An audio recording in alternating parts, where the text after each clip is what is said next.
it's me, Yani, and for today gagawa tayo ng putong puti.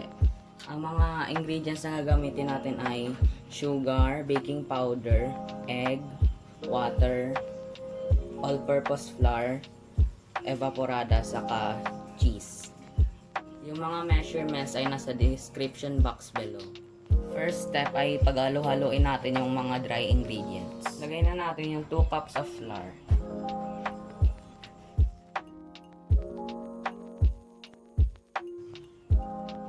Then yung 1 cup of sugar. Then yung 2 and 1/2 teaspoon ng baking powder.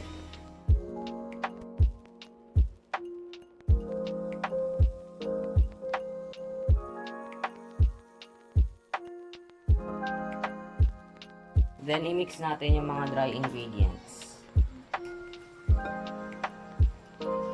For the liquid ingredients, ibibit muna natin yung egg.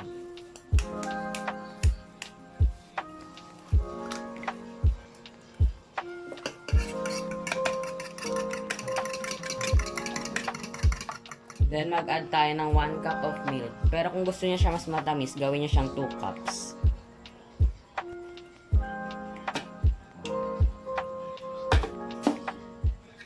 Then i-mix well niya siya. Then mag-add tayo ng 1 cup of water. Pero kung yung ginawa niyo is 2 cup of milk, huwag na kayo maglagay ng water.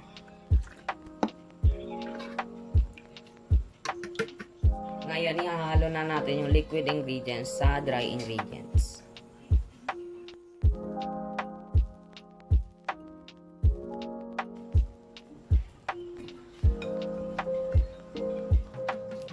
Mix well nyo siya until wala na siyang lumps. Pag wala na siyang lumps, pwede na siya ilipat sa inyong llanera or puto molds. Pero make sure na nag-grease nyo muna siya bago nyo siya ilipat.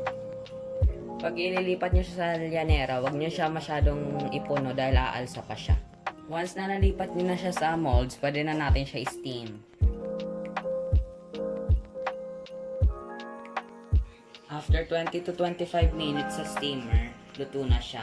Let it cool bago nyo siya tanggalin sa mold. This is our finished product. Happy eating. Thanks for watching. Please click like and subscribe.